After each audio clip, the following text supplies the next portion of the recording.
An investment in health yields returns that cannot be measured financially, but in the quality of life.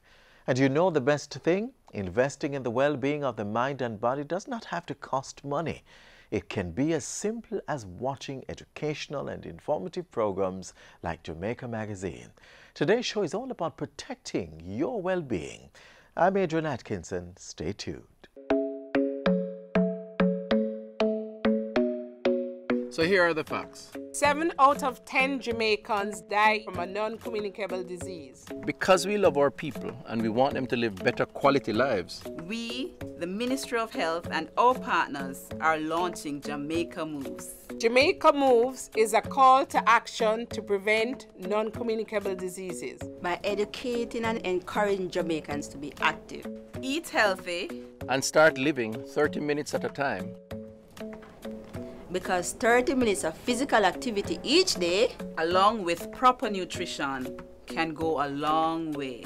To prevent your risk from developing certain NCDs such as diabetes, high blood pressure, obesity, and certain cancers. And remember, it's life we're promoting. That's why you see me going hard right now. I'm all about living. So help us take this first step towards a healthier Jamaica so you can enjoy more moments, more memories, more life.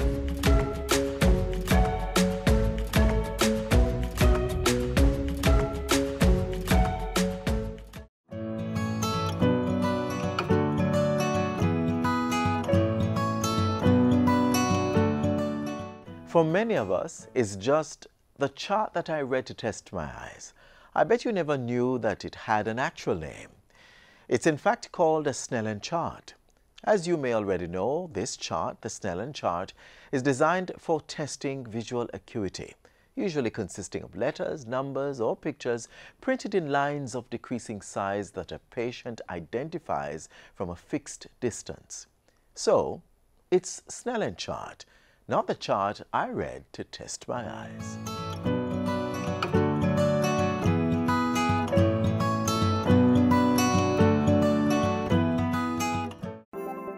Jamaica Eye is part of an island-wide network of camera surveillance systems designed to increase the safety of you, our citizens. If you have a camera system outside your home or office facing a public space, join us in helping to make Jamaica a safer place for all. Log on to jamaicaeye.gov.jm today. Jamaica Eye, we're all connected. The Ministry of National Security, creating a safer and prosperous Jamaica. In case you missed any of it, next we have a roundup of the major news stories coming out of the government this week.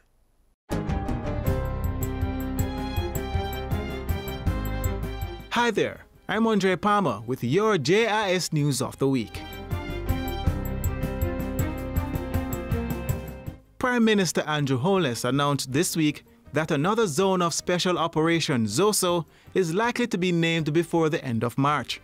We intend to and have budgeted for a few more communities in the coming fiscal year. And we believe that these interventions through the zones of special operations will contribute to the reduction of the murder rate, to the reduction of crimes generally, but to, more importantly, Mr. Speaker, establish peace in our country. On Wednesday, the Prime Minister reiterated government's intent to increase its divestment of state assets to competent private sector entities for full utilization. He was touring the upgraded Kingston Container Limited, which is managed by Kingston Freeport Terminal Limited, under a 30-year concession agreement with government. I think this is an example of how the process of divestment can, A, increase the value of the asset that the government owns, because the government still owns the asset, increase the operational efficiency and profitability of the asset for the country and for the persons who are operating it themselves, the concessionaires. Mining Minister Robert Montego announced this week that entities in Jamaica can freely do business with Windalco without the threat of sanctions. The assurance follows the United States government's decision to lift the sanctions imposed on UC Rizal, the majority owner of the Windalco bauxite plant in St. Catherine. This, Mr. Speaker, is positive news for the government and people of Jamaica. It is positive news for Windalco and its over 1,000 employees who had faced an uncertain future when the sanctions were initially announced. It is positive news for Jamaican companies and individuals that conduct business with Windalco. It is indeed positive news for the economy. In other news, the Portfolio Minister has ordered the Jamaica Bauxite Institute, JBI, to conduct an audit of the country's mud lakes. Minister Robert Montego says the audit should assess the strength of the mud lakes' walls so that there are no breaches of groundwater systems. Minister without portfolio in the Ministry of Economic Growth and Job Creation, Darrell Vaz, says a plastic bottle deposit refund scheme is to be operational between April and June this year. Customers will receive $1 for every plastic bottle returned. The government will monitor the implementation of the deposit refund scheme to ensure accountability and transparency, and if deemed necessary, promulgate legislation to govern the scheme. Unrefunded deposits will be used to maintain the deposit refund scheme, as well as to provide support to the National Solid Waste Management Authority in its effort to improve the island's waste management infrastructure. The Jamaica Productivity Center and JAMPRO have signed a Memorandum of Understanding to offer support to 50 companies within the micro, small and medium-sized enterprise MSME sector. The JPC will work with 50 export-ready firms for the next 3 years under the JAMPRO Export Max 3 program. The objective is to build their capacity and productivity skills. The Education Ministry has made a submission to the Public Investment Management Secretariat to build 17 new schools across the island. And PIM-C will make the final decision, and then as funds are available, the projects will be approved. We have to make sure there are enough institutions, publicly funded institutions, so no child will be left behind. The rehabilitated New Market Road in northwest St. Elizabeth is now opened after a $320 million project to upgrade the corridor. The road has to be maintained by the government and the people, because it is the government and the people that is going to use the road. And therefore it is your responsibility as a Jamaican, because if every day we have to come back and spend money on this road, we won't have no money to spend on any other road. And a taxi operator registry is being developed to act as a reference point for persons who employ taxi operators. The registry will provide information on the driver as well as his or her driving and employment history. We are gathering the information as to the amount of accidents, the amount of points, their driving experience, the experience that the employer would have had with them. So when they turn up to another person, the person would call Transport Authority to say, can you give me a background on this particular driver? Their driving history, their accident history, etc., etc. And those were some of the stories making news this week. I'm Andre Palmer.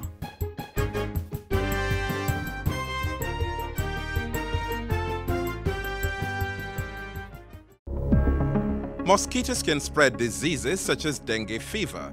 Common symptoms of dengue include fever, severe headache, pain behind the eyes, muscle pain, joint pain, skin rash, nausea, and vomiting. If you feel you have dengue fever, visit your doctor or health center, rest, drink lots of fluids, use only paracetamol for pain. Do not take aspirin or other painkillers. Protect yourself from dengue and other mosquito-borne diseases. A message from the Ministry of Health. Arm yourself with information on a health issue that has been affecting our nation, dengue. Find out what you can do to stop the spread of this virus next.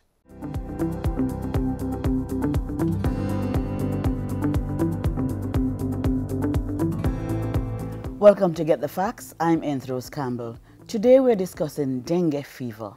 Our resource person is Chief Medical Officer of the Ministry of Health, Dr. Jacqueline Bisesa McKenzie.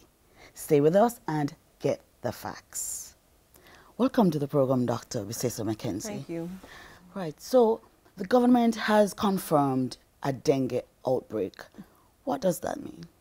Well, first of all, I would say that dengue is endemic to Jamaica. What that means is that since 1977, when dengue was introduced into the island, we have been having cases every year.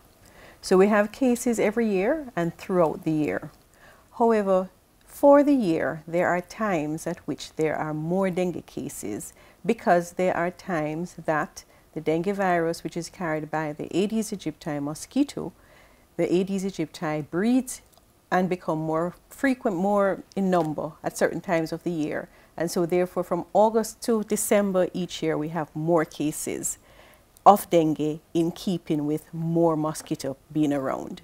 Now, so therefore if we look from January to December, we have what we call a seasonal pattern where the numbers go down March, April, May, and then they start going back up.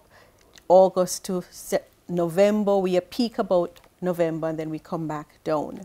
Now, so at different times of the year, the numbers are dependent on the time of the year. When we have an outbreak is when we have more than is expected for that time period. Okay. So in December of 2018, we had more than was expected for December 2018. Yes. To go back a little, you said it is endemic to Jamaica. Tell us, what do you mean by that? That means that the virus is here in the country. It doesn't have to be brought in by anybody for us to get a case of dengue here.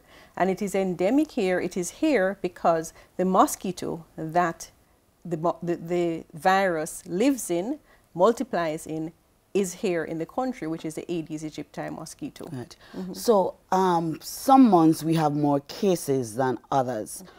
Who decides on the cases, and what are the methods of testing to confirm cases? Okay.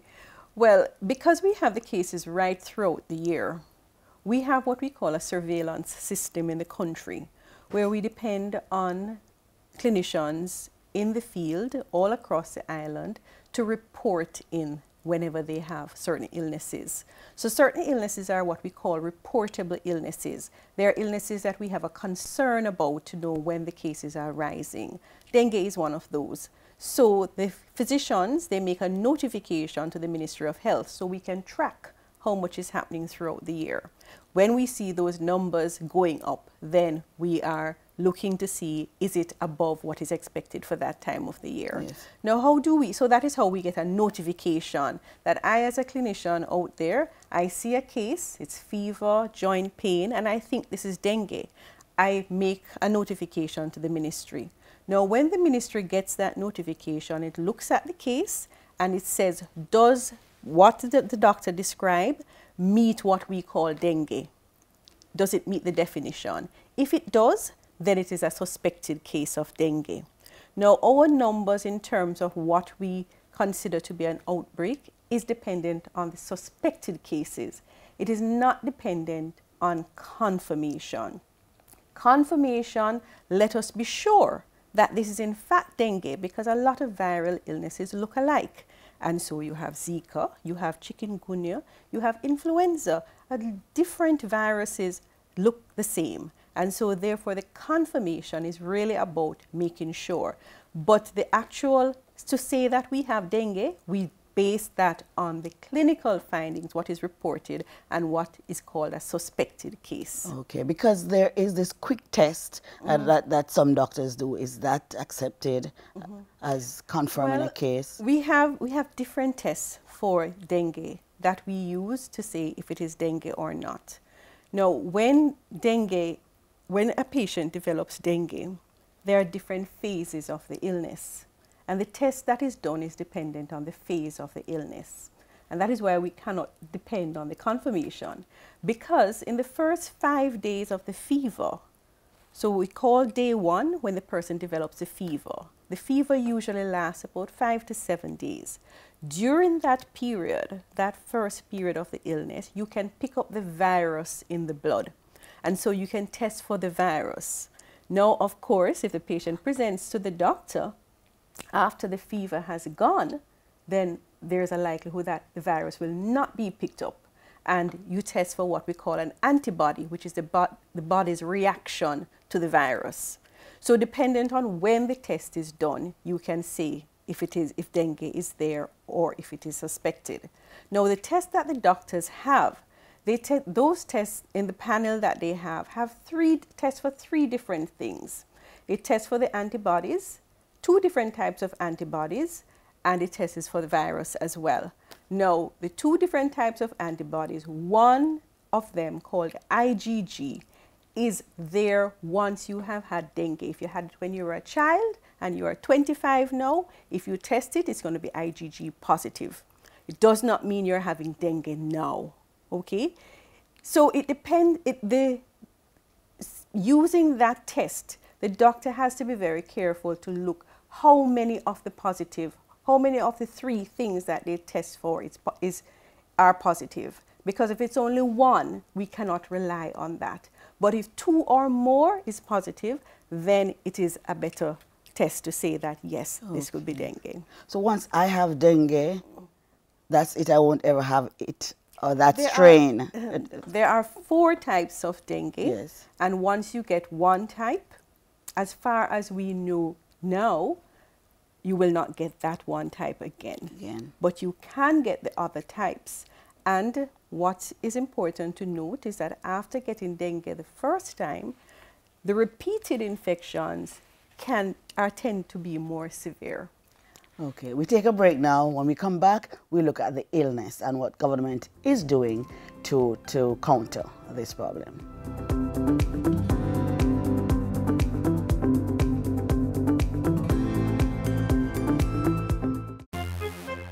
Mosquitoes can spread diseases such as dengue fever. Protect yourself from mosquito bites. Use a mosquito repellent that contains DEET. Sleep under a mosquito net, close windows before dark, open windows and doors during fogging, cover your body as much as possible, and wear light-colored clothing. Protect yourself from dengue and other mosquito-borne diseases. Do your part to prevent mosquito breeding in your surroundings. A message from the Ministry of Health.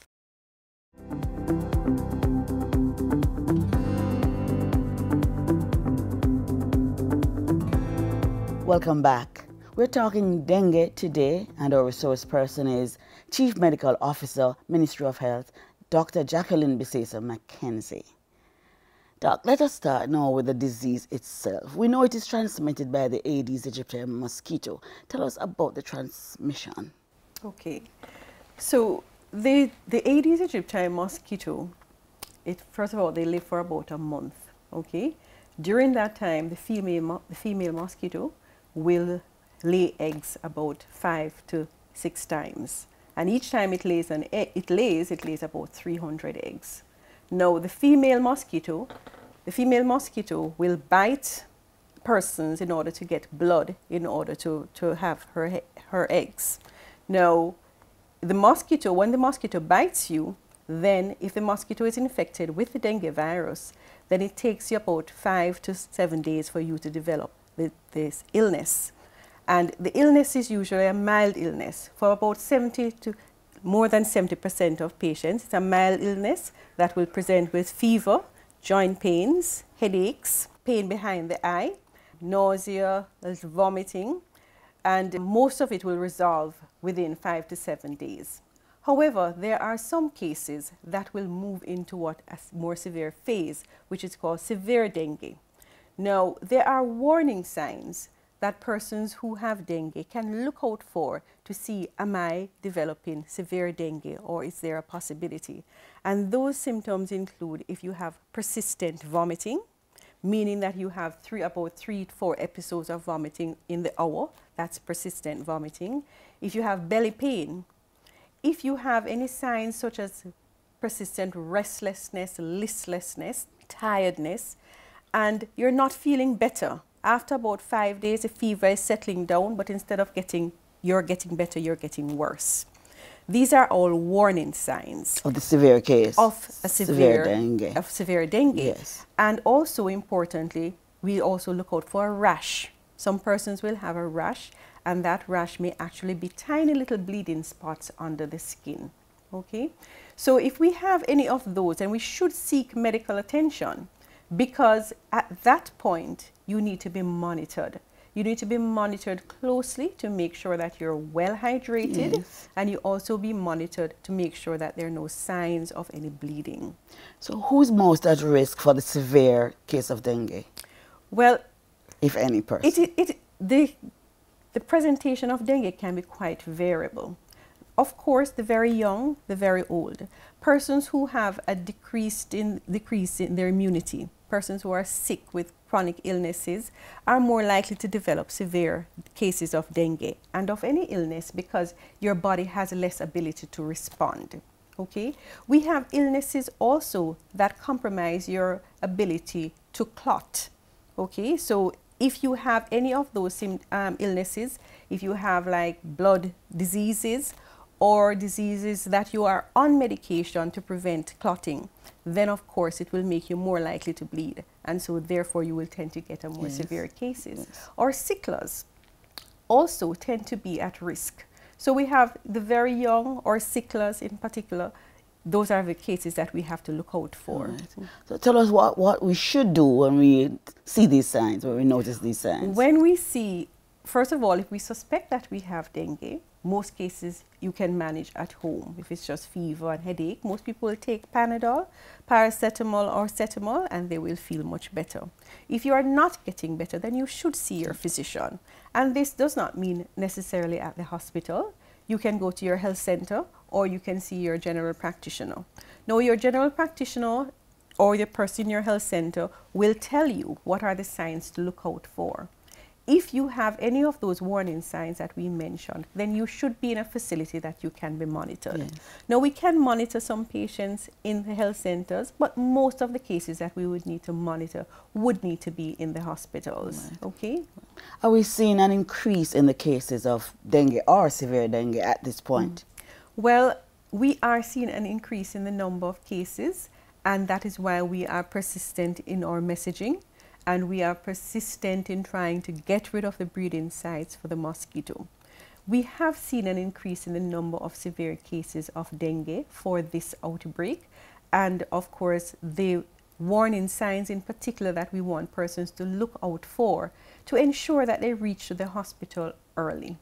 Now, the course of the illness while you are in hospital, we have to remember that it's mostly a monitoring and intervening if we see anything that is happening. There is no cure for dengue. So therefore, the only cure you can have is not to get dengue in the first place. How can we help that? Well, the mosquito, very, very simple. The message has been out there all year that you have to reduce the breeding sites of the mosquito. This mosquito is a mosquito that likes to be around people. It needs our blood in order to reproduce. And therefore, it is around your house, in your immediate surroundings, that they will breed. So you need to look for anywhere that there is water, stagnant water, that the mosquito can breed in. So if it is in the plants, in the tiles around the houses, certain plants themselves will accumulate water. Persons need to make it a habit that every week they go around the house and they look for these breeding sites.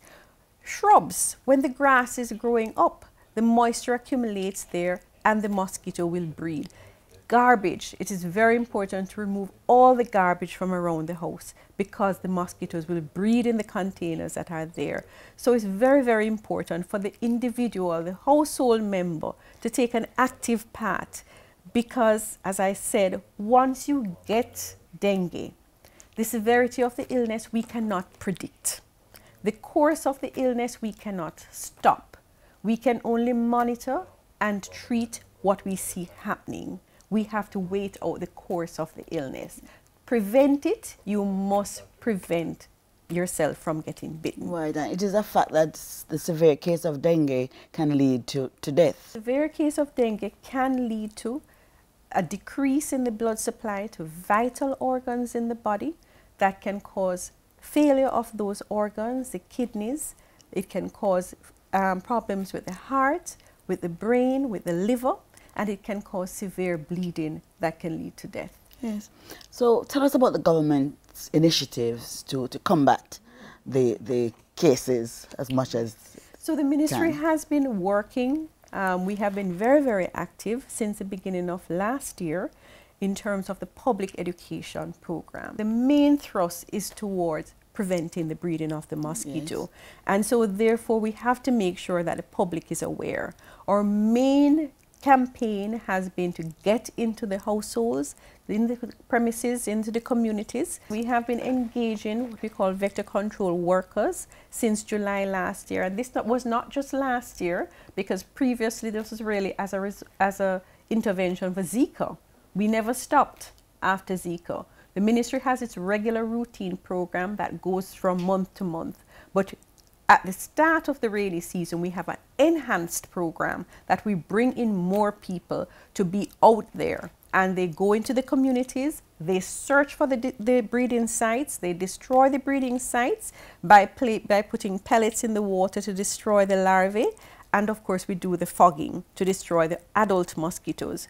We have been working with our partners such as USAID. The Red Cross has come on board to have more persons out there. We're working with the HOPE program to get more persons on the ground into the communities. Our regular program would have ended in December when we would have slowed down. Because we are in an outbreak, we have engaged more people to continue this thrust towards education and towards searching and destroying the breeding sites. We also have to say that in terms of the vector control work, we have engaged more private facilities, more vehicles to get fogging done, to go into all the communities. We have engaged quite a lot of persons to be out there to be doing all of this vector control work. We have been working as well with other partners such as PAHO, who are helping us with training and with building our laboratory support in terms of being able to do the testing. The CDC as well has been helping us with testing. Our local persons, including the National Works agencies, are helping with the cleaning of the drains, and the National Solid Waste Management Company, who is also doing the removal of garbage from the areas. So a lot of persons have come on board and have been on board continuously to help us with fighting this problem. Thank you, Chief Medical Officer, Ministry of Health, Dr. Jacqueline Bisesa-McKenzie. There you have it, the facts on dengue. Now it's time for you to do your part. See you next time.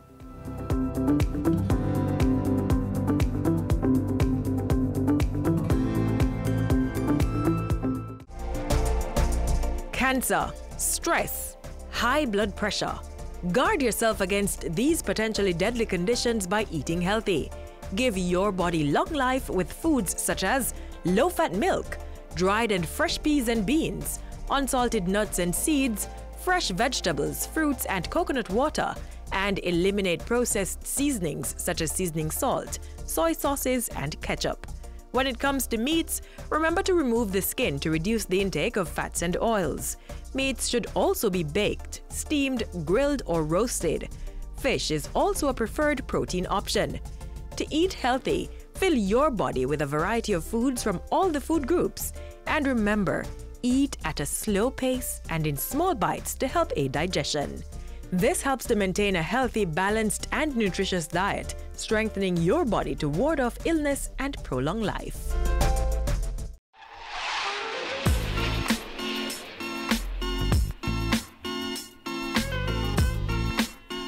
This is where my sojourn with you ends today. Share this and other edition of Jamaica Magazine with friends and family.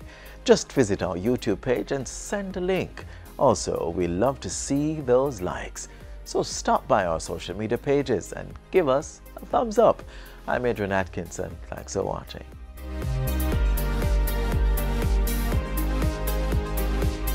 This has been a production of the Jamaica Information Service, the voice of Jamaica.